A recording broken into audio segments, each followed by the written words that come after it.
বহু প্রাচীন এই জনপদ খড়দহ সোদপুর, বহু মনীষীর পদধূলিধন্য এই নগর আজ এক উন্নত নগর সভ্যতার উদাহরণ।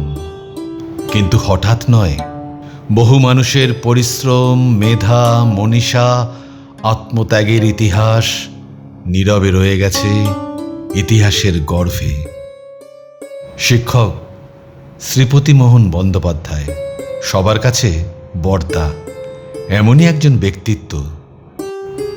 প্রগতিশীল আন্দোলনের দীপ জ্বালিয়েছিলেন প্রথম এই অঞ্চলে। সুবিধা কে রাজা এসছো? হ্যাঁ। বসো বসো বসো বসো বসো বসো বসো। তোমাকে যে লেখাটার কথা বলেছিলাম কত দিনে গেল? সুবিধা, এই লেখাটা নিয়ে আমি অনেক দূর এগিয়েছি। এর মধ্যে একটা বিষয় মাথায় রাখতে হবে, আমরা যেটা চাইছি এই সমস্ত এলাকায় যারা প্রথম প্রগতিশীল আন্দোলন গড়ে তুলেছিল তাদের জীবনীটা ধারাবাহিকভাবে আমরা আমাদের এই পত্রিকায় প্রকাশ করতে চাইছি। সুবিধা, এই লেখাটা নিয়ে আমি অনেক দূর এগিয়েছি। এই অঞ্চলে যারা প্রগতিশীল পথিকৃৎ আন্দোলনের মানুষ, তাদের মধ্যে একটি লোকের নাম উঠে এসেছে। তিনি হলেন শ্রীপতিমোহন বন্দ্যোপাধ্যায়। এক অদ্ভুত মানুষ।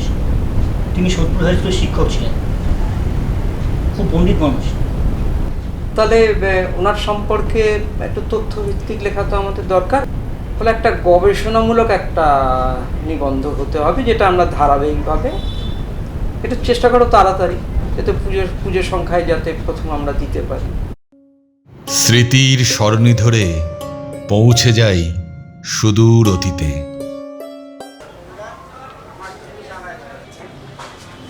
মাস্টারমশাই, আসবো? এসো। নমস্কার মাস্টারমশাই, আমি রাজা বন্দ্যোপাধ্যায়। মাস্টারমশাই, আমি আমার পত্রিকার জন্য একটা লেখা তৈরি করছি। এই অঞ্চলের শুরুর দিকের প্রগতিশীল ভাবধারার যারা মানুষ, তাদের নিয়ে আমি একটা লেখা লিখছি। তো আমি শ্রীপতিমোহন বন্দ্যোপাধ্যায়ের নাম শুনলাম। তো মাস্টারমশাই, আপনি তো ওনাকে অনেক কাছ থেকে দেখেছেন, তো ওনার সম্বন্ধে কিছু বলুন। বসো বসো বসো।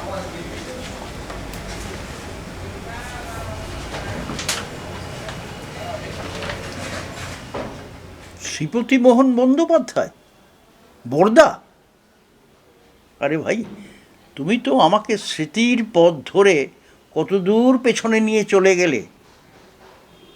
আমার ভেতরের ঝাঁপির যে মণিমুক্তা সব বেরিয়ে এলো। আমি বর্দাকে তখন শ্রীপতিমোহন বন্দ্যোপাধ্যায় নামেই আমার কৈশোর থেকেই চিনি।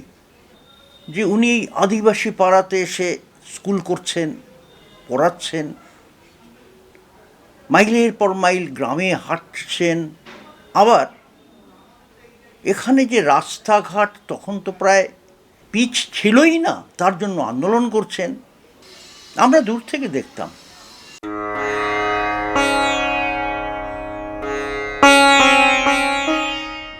বর্দা, আমাদের তো কিছুই নাই, আমরা কি পারবো?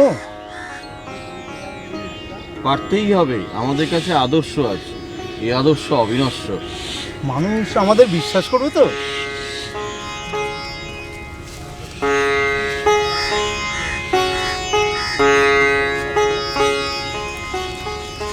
কি হয়েছে? বর্দা, জল নাই।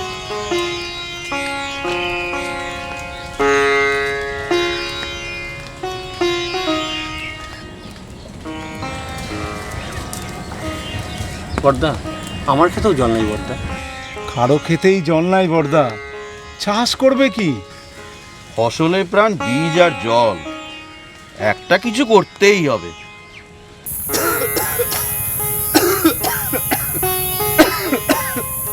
বর্দা নমস্কার, ভালো আছে? এ দাঁড়াও।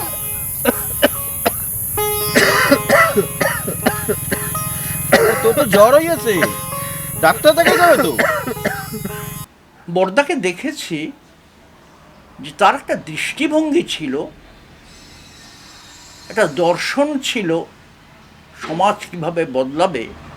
কিন্তু বড় কথা, এবং তার কাছে শেষ কথা মানুষকে ভালোবাসা।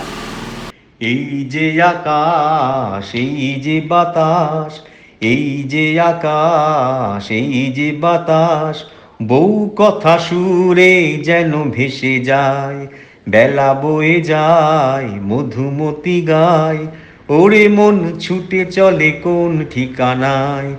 এই যে আকাশ, এই যে বাতাস, অচিন হাওয়ায় সবুজ বনে, নুপুর বাজায় আপন মনে, অচিন হাওয়ায় সবুজ বনে, নুপুর বাজায় আপন মনে, চেনা লাগে রে তারে ভালো লাগে রে সে যে বাহ, নুপুর কি সুন্দর বাজায়, গলা। বলে আয় চমৎকার ফিরে গাইতো। আয়।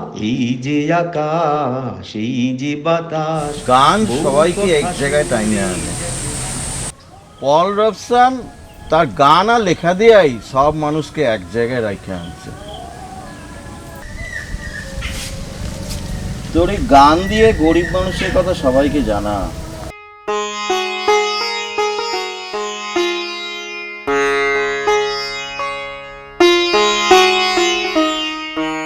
আচ্ছা বর্দা, অনেক কথাই তো শুনি, তা আমাদের ভূমিকা এখন কি হবে? কোন পথ হবে আমাদের? খেটে খাওয়া মানুষের দিকে হবে। আমরা সবসময় খেটে খাওয়া মানুষের দিকেই থাকি, চিন্তা করিস না। কমিউনিস্টরা সবসময় খেটে খাওয়া মানুষের দিকেই থাকে। কমিউনিস্ট আন্দোলনে ভারতবর্ষে শ্রীপতি বন্দ্যোপাধ্যায়ের অবদান অনস্বীকার্য।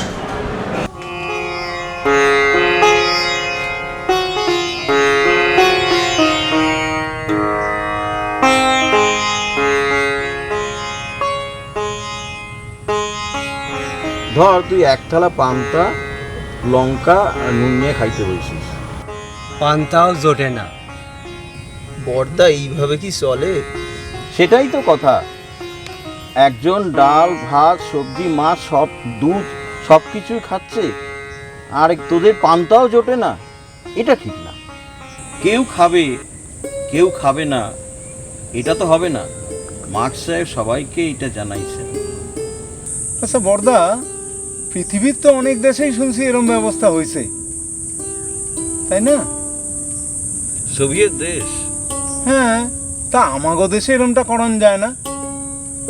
করা যায়, আগে দরকার মানুষ, মানুষকে সবাইকে একত্রিত করা।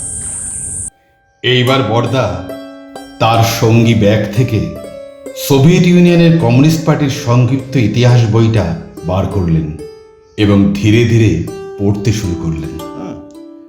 1917 সালে 3রা এপ্রিল সন্ধ্যায় পেত্রোগ্রাদে ফিনল্যান্ড রেল স্টেশনের সামনে চকটা হাজার হাজার মানুষের ভর্তি।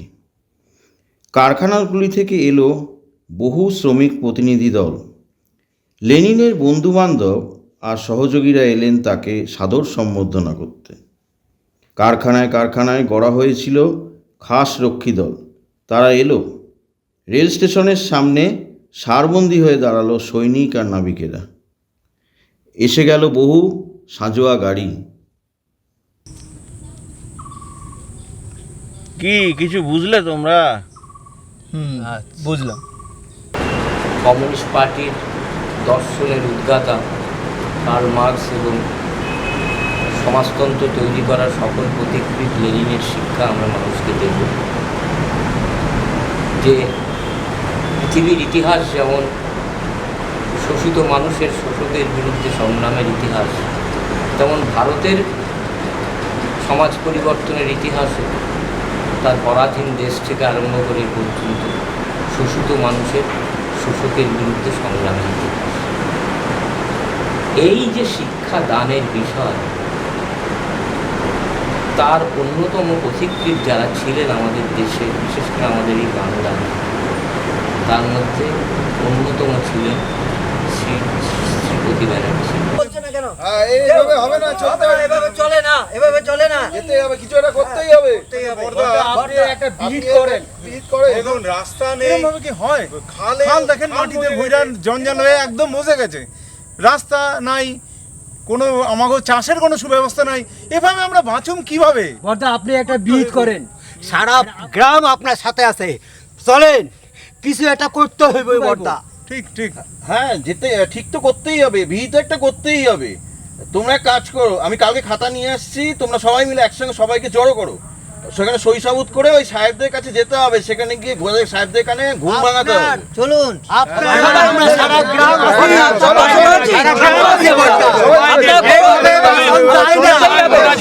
এইভাবে বাঁচান যায় না বর্দা, এর বাঁচতে পারবো না আমরা, এইভাবে বাঁচতে পারবো না। আপনার পিছনে আমরা আপনি থাকলে আমি ওর সাহস এমনি জুগাইব। আপনি চলেন তো বর্দা, এর বিহিত একটা আমরা চাই। সেই উত্তাল সময়, রাজনৈতিক সময়, বর্দাই আমাকে গ্রাম চিনিয়েছিল।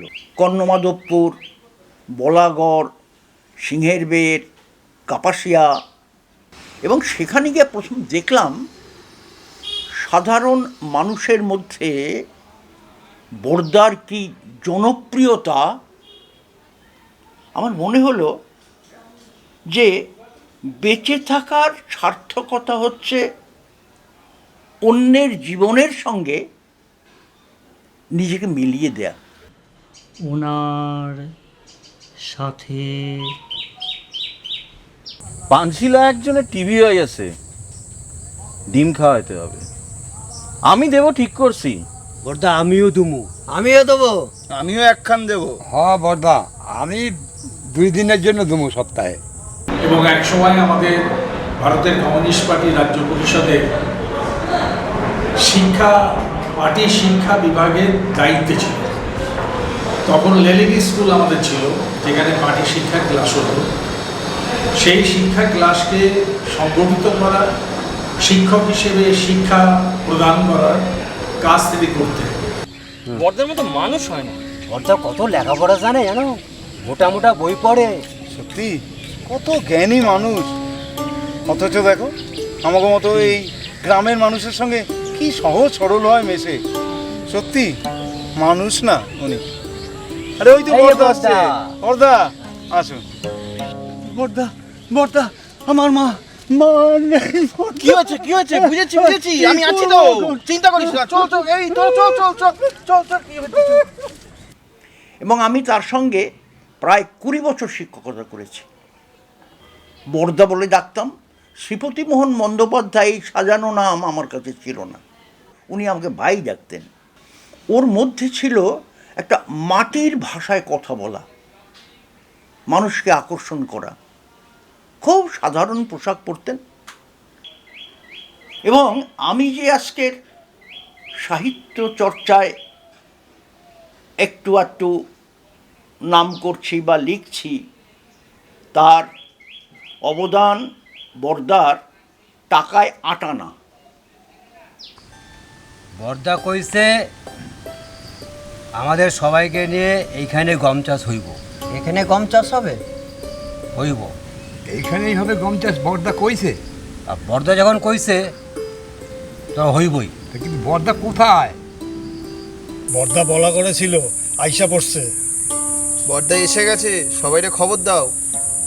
মানুষের পাশে থাকো, মানুষের সুখ দুঃখের পাশে থাকো, মানুষকে বোঝার চেষ্টা করো, মানুষকে ভালোবাসো।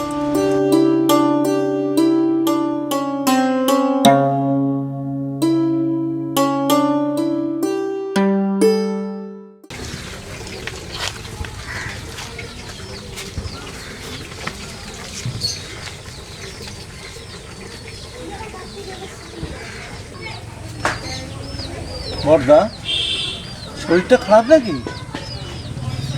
শরীরটা দুভাগ হইয়া গেল, বড় ব্যথা পাই গেছে। শ্রীপতিবাবুর অক্লান্ত পরিশ্রম, চেষ্টায় এবং গ্রামের সমস্ত মানুষকে সংগঠিত করে তিনি যে আন্দোলন করেছিলেন, তার ফল মিলল। সরকারের টনক নড়ল। পাশেই বয়ে চলা নোয়াই খাল থেকে চাষের জমিতে জল সরবরাহের ব্যবস্থা হলো। পাম্পিং স্টেশন নির্মিত হলো, যা আজও বিদ্যমান। বর্দা আমাকে জল আইনা দিছে, আর বৃষ্টির জল অপেক্ষা করতে হইব না। তোরা সিরাজুলে খেতে চল, আকবরে খেতে চল, চল চল। বর্দা একবার রাশিয়া গেছিলেন। তখন সোভিয়েত, তখন রাশিয়া নয়। কি খবর, কেমন আছো? আছি দাদা, আল্লাহ দোয়ায় তারপরে অন্যান্য খবর? সব ভালো আছে। আচ্ছা, আচ্ছা, বর্দারও তো দেখি না অনেকদিন ধইরা, শরীর মুলি সব ঠিক আছে তো? না ঠিকই আছে, উনি এখন অন্য এক দেশে গেছে। কোথায়? সোভিয়েত। ইয়ে, হ্যাঁ, মেলা দূর বুঝি? অনেক দূর। তার জীবনে তার ছোড়দা শ্রী গোপাল বন্দ্যোপাধ্যায়ের অবদান ছিল সবচেয়ে বেশি। হ্যাঁ ভাই। কি রে, কি করিস? এই তুই জঙ্গলে পড়তে গেছে আগাছে। তা কইছিলাম যে আজ বিকালে যাবি নাকি মেলায়? না না, শরীর ভালো না আমার। ও, আরে মেলায় যাবো। আরে সত্য তাহলে কি? আহেন আহেন আহেন আহেন আহেন আহেন। কি করো তোমরা? তোমাদের তো বর্দা সব সমস্যা মিটাই দিছে, তার সঙ্গে সঙ্গে জলের সমস্যাটাও মিটাই দিছে। বর্দায় না থাকলে কি হইতো? আসলে কি জানো, আমরা সবাই বর্দার কাছ থেকে শিখছি, আর বর্দা গোপালদার কাছ থেকে শিখছে। গোপালদা মানে হচ্ছে গোপাল বন্দ্যোপাধ্যায়। সোদপুর হাই স্কুলে দীর্ঘদিন শিক্ষকতা করেছেন শ্রীপতিবাবু। বর্দা, আসবো? আরে আসো আসো আসো, বসো এখানে।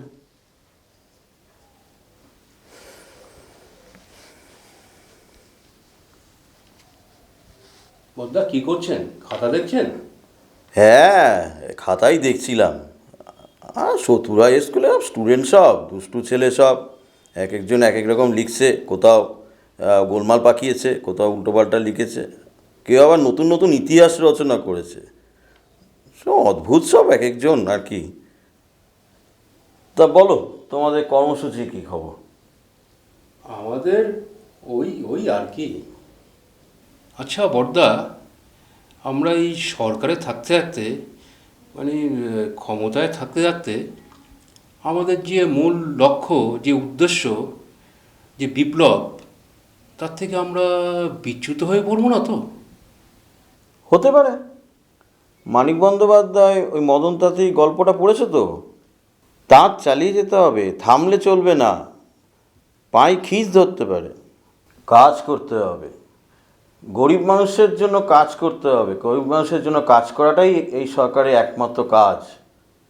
আচ্ছা বর্দা, আপনার একটা ব্যাপার দেখে না আমার খুব আশ্চর্য লাগে। আপনি ওই গ্রামের ওই সাধারণ মানুষগুলোর সঙ্গে কি সুন্দর মেশেন, সহজ সরল মানুষগুলা, তাদের কথাও আপনি বোঝেন, ওরাও আবার আপনার কথা বোঝে। আবার এই তথাকথিত এই শহরে এই বিএসসি এমএসসি পাস, হ্যাঁ, এদের সঙ্গে আপনি মেলামেশা করেন, এই তারাও আপনারে বোঝে। আচ্ছা বর্দা, আপনি এটা কী করে করেন বর্দা? মানুষকে ভালোবাসো, সব সহজ হয়ে যাবে। তুমি তো ইউনিভার্সিটি ভালো ছেলে, তুমি বুঝবে। তোমাকে একটা জিনিস পড়ে শোনাই। যে কোনো সমাজ তো মানুষ নিয়ে, কাজেই সমাজ সম্বন্ধে বিচার বিশ্লেষণ করতে এগিয়ে ব্যক্তি দিয়ে শুরু করাই তো স্বাভাবিক। তবে তাতে বড় বেশি কিছু ফল পাওয়া যাবে না। তার কারণ সমাজের সঙ্গে মানুষের সম্পর্কের পরিপ্রেক্ষিতের বাইরে মানুষ সম্বন্ধে সারবান কিছু তোলা যায় না। কেননা এই সমাজই তো মানুষকে গড়ে তোলে। তার উপর সমাজ তো বহু ব্যক্তির একটি সমষ্টি মাত্র নয়, সমাজ একটি বহুযোগী গতিশীল ব্যবস্থা। মানুষ জন্মে বেঁচে থাকে, মরে যায়, কিন্তু একটা ব্যবস্থা হিসেবে সমাজ চলতেই থাকে। এই ব্যবস্থার প্রকৃতিটা কি? কোন কোন নীতির ভিত্তিতে এর মৌল উপাদানগুলিকে বের করা যায়? ইতিহাসে বিন্যাস আছে তো নানা, যেমন নিকুলগত, জাতিগত, আঞ্চলিক ইত্যাদি। সামাজিক জীবনকে কেউ কেউ বিশ্লেষণ করেছেন সংস্কৃতির বিশেষত্বের বুনিয়াদে, যেমন প্রতীচ্য আর প্রাচ্য সংস্কৃতির বুনিয়াদে, কিংবা খ্রিস্টীয় ও পৌত্তলিক ইত্যাদি এগোনো যায়। কালের অলঙ্ঘনীয় নিয়মে একদিন, দিনটা ছিল 21শে আগস্ট 1991। বর্দা চিরতরে চলে গেলেন। নিঃস্ব হল বলাগড়, সিংহের বেরিয়ার সহ বহু গ্রামের মানুষ। এই প্রথম পায়ে হেঁটে নয়, তার কমরেডদের কাঁধে চেপে চললেন তিনি। পড়ে রইল তার সবসময়ের সঙ্গীত ছাতাটা, অনেকগুলো বই, থেকে গেল তার কথা। আমি একটা কথাই বুঝি, মানুষকে ভালোবাসো, গরিব মানুষের কান্না বোঝো। সময় বয়ে চলে তার নিয়মে। বহুদিন বর্দা নেই, কিন্তু আজও আকাশে বাতাসে, মাঠে প্রান্তরে তিনি আছেন, তিনি থাকবেন। আইরে ও আইরে ভাই রে, ও ভাই রে, আইরে ও আইরে ভাই রে, ও ভাই রে, ভাই বন্ধু চল যাই রে। ও রাম রহিমের বাঁচাও, বাঁচায় আপন বাঁচা, চল ধান কাটি আর কাকে দড়ি, নিজ খামার নিজে ভরি, কাস্তে চাষা নাই রে। আইরে ও আইরে ভাই রে, ও ভাই রে, এই মাটিতে কলিজার আশা, স্বপ্নেরও বীজ বুনি, চোখেরই জল সেচ দিয়ে ফসলে তার শুনি। এই মাটিতে কলিজার আশা, স্বপ্নেরও বীজ বুনি, চোখের ফসল সেচ দিয়ে ফসলে তার শুনি। ক্ষেতের আলে আলে আজ সোনারি ঢেউ খেলে, আহা মাটি মাতা দুই আহা মাটি মাতা দুই হাতে অন্ন ঢালে, এই ঘরে ঘরে নবান্নেরই হবে যে রোশনাই রে। আইরে ও আইরে, ও ভাই রে, ও ভাই রে, আইরে ও আইরে, ও ভাই রে, ও ভাই রে। বাহ, ভালোই তো হইবে, কি বলে? একদম সাধারণ। তবে সময়টা কিন্তু মোটেও ভালো নয়। আমাদের আরও একসঙ্গে থাকতে হবে, সবার কাছে যেতে হবে, কোনো ভেদাভেদ রাখা চলবে না।